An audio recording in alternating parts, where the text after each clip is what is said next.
Blink Sense Module Tool. Hello viewers, in today's video you are going to learn how to fix Blink Sense module to blinking green light.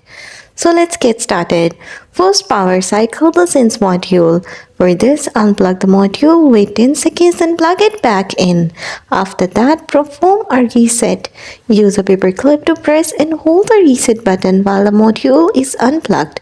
Keep holding it as you plug the module back in until the light flashes red. Also check your Wi-Fi settings, ensure your router supports 2.4 GHz, confirm the SSID and password are correct. Also consider separating the 2.4 GHz and 5 GHz band if needed. Then re-add the Sense module in the Blink app, delete it from the app, then follow the setup instructions carefully to reconnect successfully. And that's all. Thanks for watching. Don't forget to like and subscribe.